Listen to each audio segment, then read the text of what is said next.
자, 우리 지난주에 4월 27일에 전북 의료기술직 시험이 있었습니다. 그래서 공중보건 문제가 20문제가 다 복원이 돼서 문제 해설 특강을 좀 해드릴 거고, 자, 우리 이제 복원된 문제이기 때문에 문제나 보기가 좀 완벽하지 않을 수 있어요. 그래서 혹시 요 시험을 보신 분들은 문제 보시다가 이건 좀 다르게 출제됐다, 또는 뭐 요 내용은 이렇게 수정이 돼야 된다라는 의견이 있으시면은 저희 그 영상 하단에 학원 이메일 주소 있으니까 그 메일로 좀 보내주시면은 저희가 또 다시 반영을 하도록 하겠습니다. 출제 분포 보시면은요, 되게 특이하게 역학이랑 보건통계가 골고루 나오긴 했는데 굉장히 많이 출제가 됐어요. 그리고 나머지 파트에서는 다 골고루 한두 문제씩 출제가 됐다라고 보시면 되겠고, 자, 바로 문제 보시겠습니다. 자, 피부가 화상을 입은 것처럼 그을려지고 젓갈색으로 보이고 껍질이 일어나는 질환. 이거 무슨 질환 얘기하는 걸까요?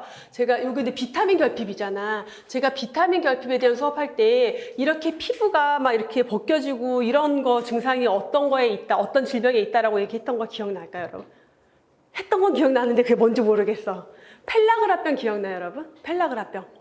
펠라그라병의 주요 증상이 그래서 마치 한센병처럼 피부가 막 문드러지고 진물 나고, 그래서 왜 진물 묻혀서 실험해봤는데 안 옮더라 이런 거 했다라고 얘기했던 거. 아마 뒤에 내용은 기억이 나는데 그게 펠라그라가 아마 기억이 안 났으면은 요 문제가 어려웠을 거예요. 그래서 펠라그라병의 전형적인 증상을 얘기하고 있는 거고, 자, 펠라그라는 뭐가 결핍돼서? 비타민 B3가 결핍돼서 발생되는 건강 문제다라고 했죠. 그래서 이런 거는 조금 유치를 해야 돼. 왜냐면 펠라그라병 하나 자체에 대해서 우리가 길게 교재에 있는 게 아니라 제가 수업 중에 설명으로 해드렸던 내용이라 그걸 기억하시는 분들은 조금 쉽게 풀었을 거고, 기억이 안 나면 조금 어려웠을 것 같아요. 그래서 비타민 B3, 니아신 같은 경우는 펠라그라병의 주요 원인이다. 그래서 지금 문제에 있던 설명이 전형적인 펠라그라병의 특징을 설명하고 있는데, 보통 양쪽이 같이 손이 여기가 완전 이렇게 뜨거운데 화상 입은 것처럼 시뻘겋게 돼가지고 껍질이 다 벗겨지고 그래요. 그게 펠라그라병의 증상이거든요. 자, 비타민 D는 구루병, 골연화증 일으키고요. 비타민 K가 부족하다 혈액 응고가 지연이 된다. 그래서 출혈을 일으킬 수가 있겠고, 비타민 F는 성장 정지나 탈모 그리고 피부염을 일으킬 수 있겠죠. 그래서 펠라그라병은 비타민 B3 부족으로 발생이 되는데 피부가 햇볕에 탄 것처럼 되면서 그을려지고 껍질 벗겨지고 막 그래요. 자, 그러면서 그러니까 피부에 대한 문제, 신경계와 소화기계 문제가 있다라고 했던 거 기억나시죠? 그래서 이 신경계 문제 때문에 치매가 유발이 되는 게 펠라그라병의 특징이다. 그래서 펠라그라병에서 여러분들이 꼭 알고 계셔야 될 게 피부가 이렇게 변하는 거. 그래서 뭐 안갈색이라고도 하고 젓갈색이라도 하고 어쨌든 이제 거의 엄청 빨갛게 또는 진하게 갈색으로 변한다라는 거고, 그다음에 신경계 문제로 이 치매 유발한다라는 것도 예전에 시험 문제로 한번 나온 적이 있거든요. 치매도. 그래서 치매도 잘 기억해 주시고, 소화기계도 마찬가지로 이제 문제가 생기기 때문에 소화기계 피부, 그러니까 점막이 다 벗겨진다라고 생각하시면 돼요. 그러니까 뭐 설사 같은 증상도 일어날 수 있겠죠.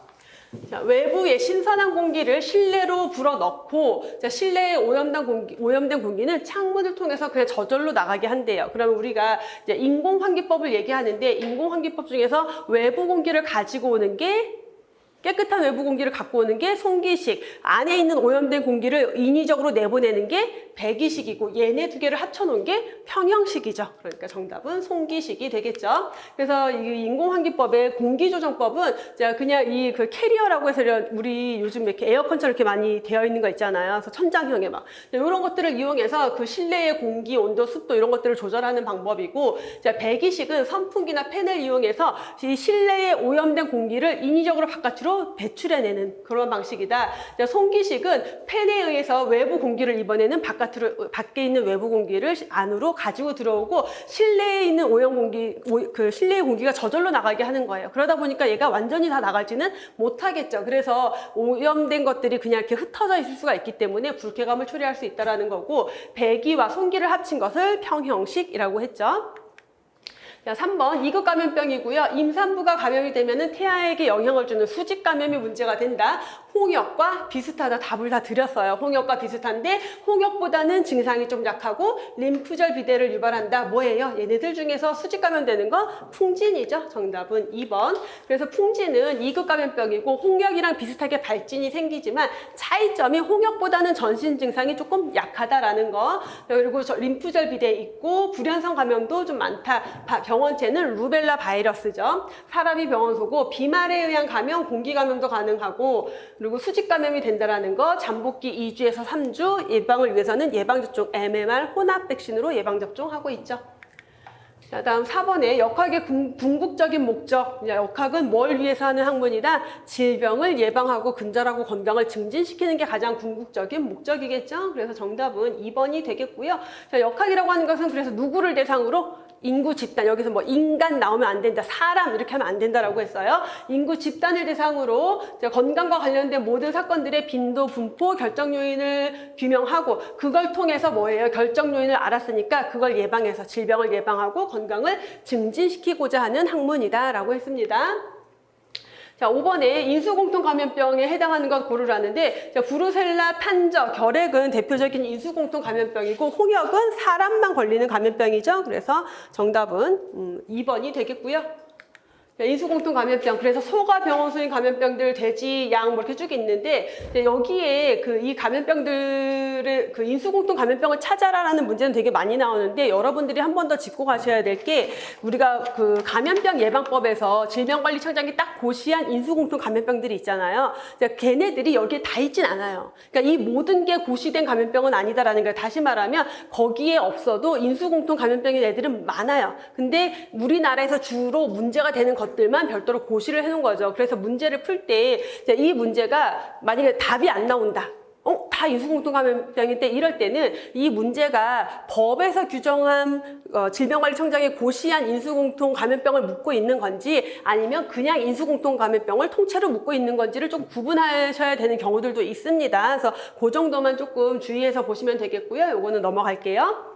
자, 근로자 건강진단 중에서 특수 건강진단 유해 요인을 취급하는 근로자가 자, 이 근로자 개인은 특수 건강진단 대상이다라는 거죠. 근데 이런 사람이 특수 건강진단 기간이 아닌데 직업성 천식, 직업성 피부질환을 의심하게 하는 증상을 보였다. 요때 할 수 있는 게 뭐다? 수시예요, 임시예요? 수시죠. 개인에게 문제가 생기면 수시, 집단에게 문제가 생기면 임시라고 했어요. 정답은 1번이죠. 그래서 근로자 건강진단은 정기적으로 실시하는 것은 일반 건강진단과 특수건강진단이 있다. 자, 일반 건강진단은 그냥 모든 근로자를 대상으로 정기적으로 하는 건강보험법에 따라 하는 직장가입자들의 건강검진이다라고 생각하시면 되고 사무직은 2년에 1회, 그 외에 사무직이 아닌 사람들은 1년에 1회 실시하죠.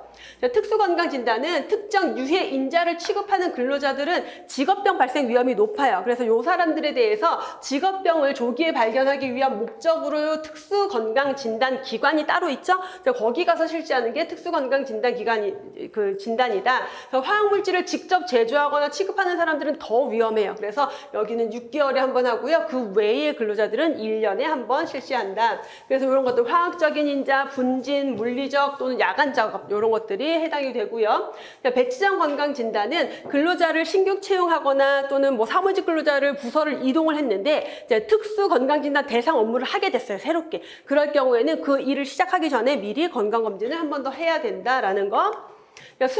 수시와 임시가 있는데 기본적으로 수시건강진단은 우리 방금 전에 살펴봤던 특수건강진단 대상 업무를 하고 있는 사람이에요. 근데 이 사람이 특수건강진단 기간이 아닌데 나 이미 뭐 3월 달에 해서 내년에 하면 되는데 한 7월, 8월 요쯤에 갑자기 직업성 천식이나 직업성 피부질환 이런 질병을 의심하게 하는 증상이 나타났다. 자, 요럴 때 실시하는 게 특수건강진단 기간이고 자, 임시건강진단은 특수건강진단 대상이든 아니든 상관이 없어요. 자, 어떤 경우에 근로자는 동일 부서에 근로하는 근로자들 다 같이 또는 동일한 유해인자를 취급하는 사람들 다 같이 여러 명에게 동시에 건강 문제가 발생이 됐다. 그럴 때 할 수 있는 게 임시 건강 진단이다 라고 구분하시면 되겠죠. 자, 7번. 요거 7번 문제는 제가 문제를 조금 많이 수정을 했어요. 복원된 문제에서는 그냥 고혈압의 원인을 설명하기에 적절한 모형은 이렇게만 복원이 되어 있었는데 만약에 진짜 문제가 그렇게 나왔다라면은 그건 문제 오류예요. 왜냐하면 수레바퀴 모형도 그렇고 거미줄 모형도 그렇고 만성질환을 설명하기에 유리한 모형이기 때문에 둘 다 설명이 가능해요. 그럼 얘네들 중에서 거미줄 모형, 제가 거미줄 모형을 이제 답으로 해서 문제를 출제를 했는데 거미줄 모형이 답이 되기 위해 위해서는 이렇게 뭔가 여러 요인들이 복잡한 경로를 가지고 있다. 이런 설명이 있으면은 거미줄 모형이 될 수 있는 거고, 만약에 고혈압과 관련돼서 숙주와 환경의 상호작용으로 설명한다? 그러면 수레바퀴 모형이 될 수가 있는 거죠. 그래서 요거는 제가 이제 그 복원해 주신 학생이 거미줄 모형으로 아마 문제를 복원한 것 같아서 제가 거미줄 모형에 맞게끔 문제를 조금 수정을 해서 드린 거거든요.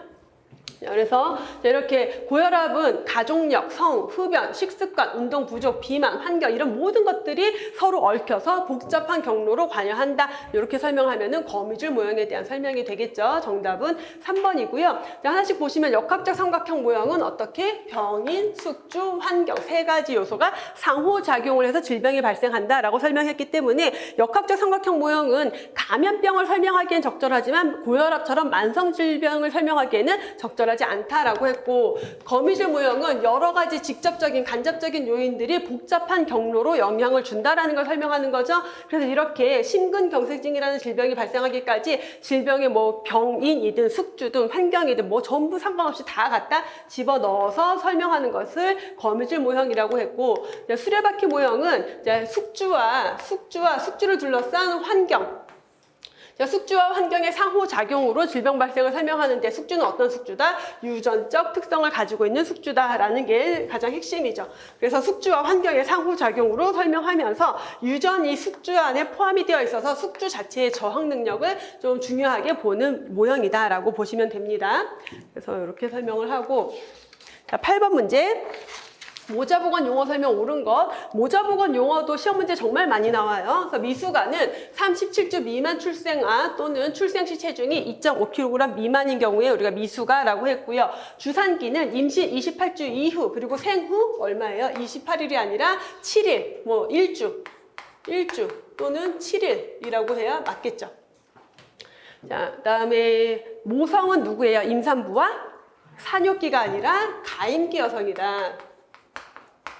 임산부는 임신 중에 있거나 분만 후 6개월 미만의 여성을 의미한다 라고 수정하면 맞겠죠. 정답은 1번이고, 뭐 용어들, 그래서 임산부, 모성 받고 영유아라고 하면 출생 후 6년 미만인 사람, 영아는 출생 후 1년 이내, 신생아는 출생 후 4주 이내, 유아는 1년에서 6년 미만. 그래서 영아랑 유아를 합쳐서 영유아라고 하는 거고, 주산기는 임신 28주부터 생후 1주까지를 보시면 되겠고요. 자, 미숙아는 임신 37주 미만 출생아 또는 출생시 체중이 2.5kg 미만인 자. 근데 요것도 받으셔야 돼요. 원래 법에는 이렇게 안 돼 있고, 미숙한 채로 태어나 출생한 영유아로서 대통령령으로 정하는 기준에 따른 영유아를 말한다라고 명시가 되어 있어서 실제 시험에 요걸 보건복지부 영어로 바꿔서 오답으로 낸 적도 있어요. 그래서 요 대통령령까지 알아두시고 대통령령 따라가 보면은 요 내용이 있는 거죠. 자, 선천성 이상아도 선천성 기형이나 변형이 있거나 염색체 이상이 있어서 대통령령으로 정하는 기준에 해당하는 영유아를 말한다. 이거 같이 기억해 두실게요. 자, 보건사업의 효과를 평가하기에 가장 적절한 역학은 뭐다? 작전역학이죠. 너무 쉽게 나왔어요. 정답은 1번이 되겠고, 자, 작전역학은 옴난이라는 사람에 의해서 처음 소개가 됐는데, 얘는 보건사업의 효과를 평가하기 위한 목적으로 만들어진 역학 연구 기법이다라고 생각하시면 돼요. 그래서 보건사업을 하기 전에 그 지역 주민들의 지식, 태도, 실천에 대해서 조사를 하고, 사업 이후에 지식, 태도, 실천을 조사해서 어떻게 변화가 있었는지를 보는 방법이다라는 거. 그래서 KAP 조사라고도 하죠. 자, 다음에 국가의 보건 수준을 평가하기 위한 지표로 가장 적절한 거, 비례 사망률, 유아 사망률, 신생아 사망률, 영아 사망률. 뭐가 가장 적절해요? 영아 사망률이 가장 적절하다. 그래서 가장 대표적으로 우리가 국가 간의 보건 수준을 비교할 때 쓰는 지표가 뭐예요? 영아 사망률이랑 비례 사망지수. 얘네들을 가장 중요하게 보면 되겠죠. 그래서 정답은 4번. 영아 사망률은 국가의 보건 수준을 나타내는 대표적인 지표로 출생아 1000명당 태어나서 1년 미만의 사망자 숫자로, 연령 구성비에 영향을 받지 않는다라는 굉장히 큰 장점이 있다. 무슨 의미예요? 그 지역에 노인 인구가 많든 적든 상관이 없어요. 통계에 영향을 받지 않아요. 왜냐하면 여기는 출생아 수랑 1세 미만 사망자 수만 보기 때문에 그래요. 자, 그리고 이 영아라고 하는 태어나서 1년 이내의 아이들은 환경, 영양, 건강 이런 외부 요인에 굉장히 민감해요. 그래서 사망 위험이 더 높아요. 그렇기 때문에 영아 사망자가 많다라고 하는 것은 보건 수준이 매우 열악하다라는 의미가 되겠죠. 자, 11번 처치가 필요한 아프가 점수. 이걸 왜 내냐고 도대체. 그래서 학생이 시험 보고 나서 저한테 질문한 거예요. 혹시 아프가 점수가 공중보건에 있는 건가요? 없어요.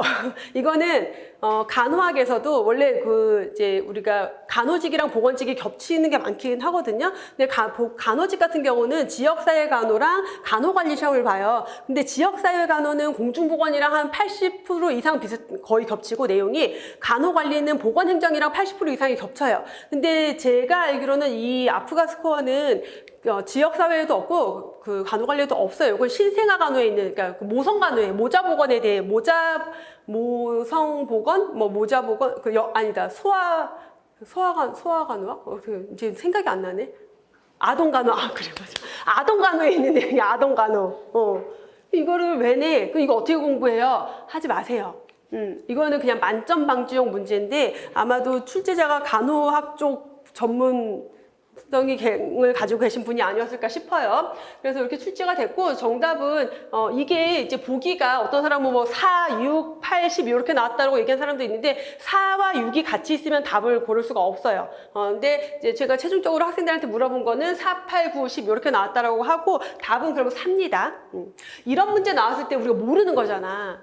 네, 여기에서 보면은 처치가 필요하다. 이제 응급처치가 필요한 경우를 얘기를 하는 건데, 그럼 뭔가 조건을, 어떤 게 하여튼 좋은 거든 나쁜 거든 하나겠죠. 그럼 이게 값이 클수록 좋은지 작을수록 좋은지 몰라. 그래도 어쨌든 둘 중에 하나겠지. 그러면은 얘네 두 개를 제하고 얘네 둘 중에서 고르긴 해야 되겠죠. 그럼 최소한 50%는 확률적으로 맞출 수가 있겠죠. 그래서 그냥 간단하게 설명드리고 나면은, 이거는 아기 난 엄마가 할 필요도 없는 거고, 아기 태어나자마자 검사하는 게 있어요. 5가지. 그래서 아기 피부 색깔, 심장 박동수, 이제 숨 쉬는 거, 그 다음에 근육의 힘은 뭐냐면 손가락을 이렇게 주면 애기들이 이렇게 잡아. 이렇게 매달리거든요. 그 힘, 그 다음에 자극에 대한 반응은 제 기억으로는 아마 발바닥에 이렇게 기역자를 그리면 애기 발바닥에 쫙 펴지는 그런 거 있거든요. 그런 반응을 보는 거예요. 근데 얘가 10점 만점이고, 점수는 10점 만점이고 6점 이하다. 6점 이하면요, 태아의 가사 상태를 의미해요. 가사 상태는 뭐냐면 거의 죽기 일보 직전.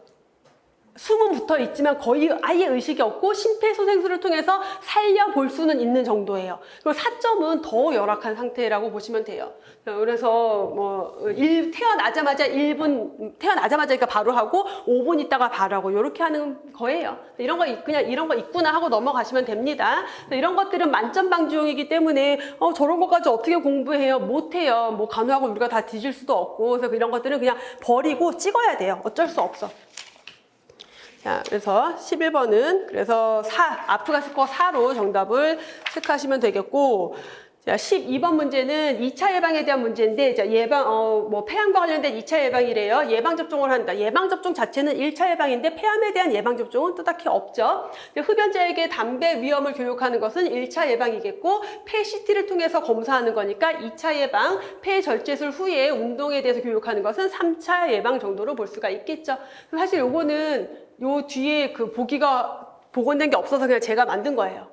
그래서 그냥 이렇게 만들어서 그냥 심플한 문제로 드렸는데, 혹시 애매한 보기가 있었다라면 조금 알려주시면 좋을 것 같아요. 내가 제일 싫어하는 거. 제일 싫어하는 문제를 냈어. 이거 제가 아마 강의하면서 이거 너무 싫어해가지고 여러분들 다 알고 있지 않을까? 그죠? 그러니까 집단 생활을 하는, 그러니까 함께 생활하는 가족들이 집단 감염되기 쉬운 감염병이 그 기생충이 뭐다? 요충이라고 했죠. 얘는 스카치 테이프법으로 진단할 수 있다. 왜? 얘가 진짜 왜 그러나 몰라. 이제 성충이 되면은 맹장 쪽에 있다가 이렇게 항문까지 내려서 알을 낳고 들어가. 이제 그 항문에 이렇게 스카치 테이프를 띄었다 붙이는 방법이에요. 이게 대단한 방법이 아니라. 그럼 거기 묻어 있어. 너무 싫지? 그게 요충이야. 그러니까 절대 잊어버리지 마요. 이걸 준비하면서 자꾸 소름이 돋아가지고 너무 힘들어. 그래서 요충은 맹장이랑 상행결장, 하부 이런 데 기생을 하는데, 이게 가장 큰 특징이 가족들이 동시에 감염되는 거, 집단 감염되는 거, 이게 가장 큰 특징이고, 항문에 알을 낳는다. 그래서 스카치 테이프법으로 검사한다. 요것만 알고 계시면 충분히 풀 수 있는 문제들이죠. 자, 얼른 넘어갑시다. 자, 학생의 건강검사. 요게 여러분들이 조금 모르는 내용이 문제가 아마 출제가 된 걸로 보여지는데, 자, 학생의 건강검사를 실시한 결과를 교육정보 시스템을 이용해서 건강기록부에 작성을 해야 되는데, 교육정보 시스템을 통해서 처리하는 자료에 해당하지 않는 걸 묻고 있는데, 건강검진 결과를 거기다 넣지는 않아요. 요건 제가 다시 법을 정리를 해드릴게요. 정답은 4번이고, 그래서 신체 발달 상황 능력, 인적 사항, 예방접종 완료 여부가 들어갑니다. 자, 요것도 사실 복원된 거는 보기가 요거 2개밖에 없었어요. 그래서 얘네 2개는 제가 그냥 임의로 넣었는데 혹시 뭐 보기가 다르면 연락 주시면 좋겠고, 요거는 중요한 건 우리가 이제 앞으로의 내용을 알아야 되겠죠.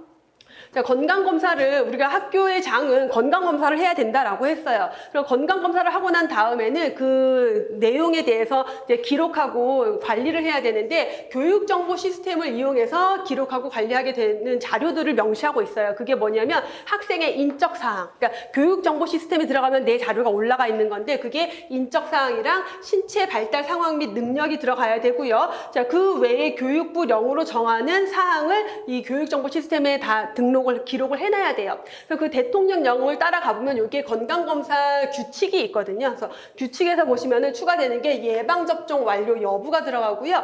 건강검진의 일자랑 기관명만 들어가요. 그러니까 뭐, 왜냐면 건강검진에 대한 기록은 굉장히 민감한 그 개인의 건강 기록이니까 사적인 정보고 의무 기록이잖아요. 그래서 이렇게 완전 공개되는 게 아니라 이 학생이 어느 기관에서 언제 검사했는지만 기록을 하게 돼요. 그럼 거기서 확인을 할 수가 있겠죠. 필요하면. 별도 검사는 이제 요 건강검사 외에 별도로 검사가 필요한 경우에 하는 경우들이 있거든요. 그것도 마찬가지로 검사 일자랑 기관명만 들어가게 돼요. 그래서 이렇게 알고 계시면 됩니다. 그래서 정답은 제가 4번으로 드렸고요. 15번. 자, 표본 추출 방법인데 모집단의 모든 구성원의 확률을 똑같게 해주는 것은 아주 심플하게 단순하게 무작위로 추출하는 방법이고, 하부 집단을 무작위로 추출해서 집단 전체를 표본으로 하는 것은 집락 추출이다. 그 정답은 3번이죠. 그래서 단순 무작위 추출은 가장 단순한 무작위 추출로 모든 구성원들이 표본으로 뽑힐 확률을 동일하게 해주며 난수표나 컴퓨터를 이용해서 추출하는 방법이다라고 했고, 자, 층화 무작위 추출은 모집단을 성별, 뭐 나이별 이런 식으로 층을 나눈 다음에 각 층에서 필요한 인원수만큼을 추출하는 것을 층화 무작위 추출이라고 했죠.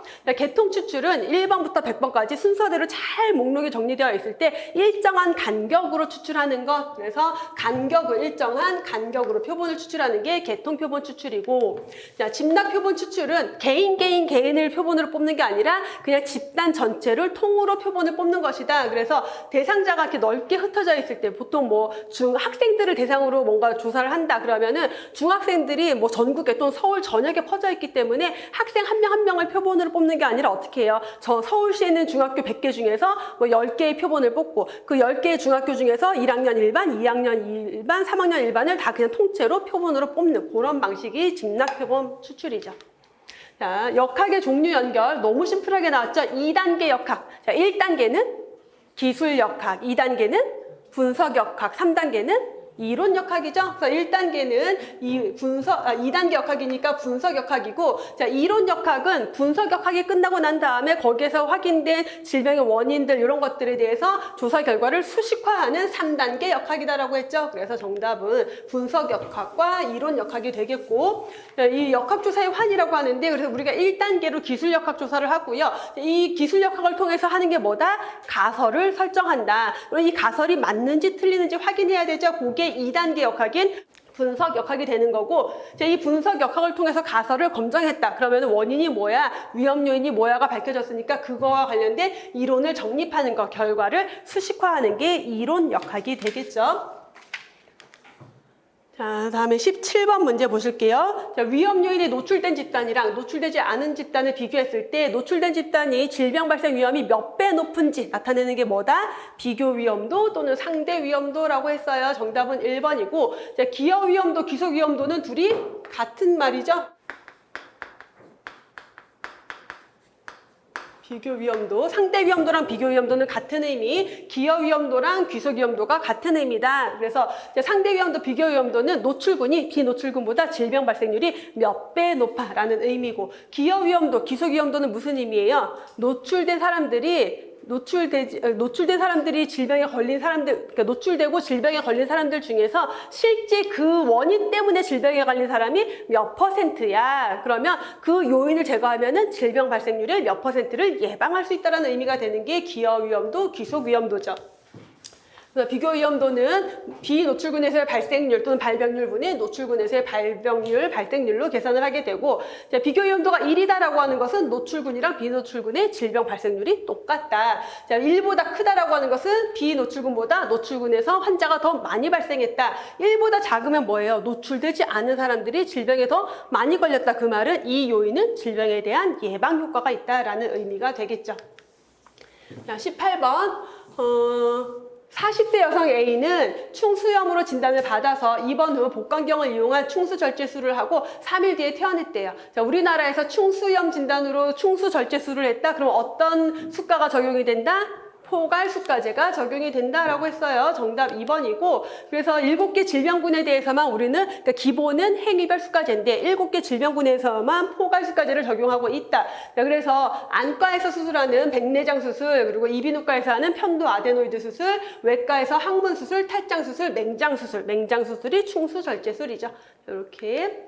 자, 그다음에 19번 노인장기요양보험의 급여에서 본인 부담 비율. 자, 재가급여는 몇 프로? 15%, 시설급여는 20%. 재가급여에 대해서 묻고 있으니까 정답은 2번이죠. 그래서 재가급여는 100분의 15, 시설급여는 100분의 20, 20%를 본인 부담하고 있습니다. 자, 마지막 문제. 영아의 비만도 측정에 가장 적절한 것은? 카우프 지수죠. 그래서 거의 이게 전북 지역 문제는 한두 문제 빼고는 거의 1초 컷으로 풀 수 있는 문제들이에요. 그래서 이런 시험에서 여러분들이 공중보건에서 시간을 최대한 많이 세이브를 해서, 그리고 실수 절대 하지 말고 그렇게 해서 나머지 법규나 생물에 이제 시간을 좀 넣어야 되는 거고, 자, 영유아 비만 지수는 대표적인 게 카우프 지수죠. 그래서 이것만 간단하게 정리하고 가면은, 카우프 지수는 영유아, 특히 2세 미만의 영유아의 비만 판정에 주로 사용이 된다. 자, 최근에는 문제가 어떻게 나온다? 공식 문제도 나오고요. 이게 비만에 대한 기준도 당연히 문제로 나오니까 중요하게 다 보셔야 됩니다.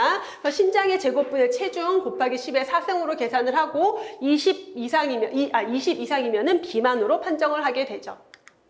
자, 로렐 지수는 학령기 어린이 대상으로 주로 하고요. 신장의 세제곱분의 체중 곱하기 10의 7승으로 키가 다 다르기 때문에 키에 따른 기준이 다른데 보통 이걸로 물어봐요.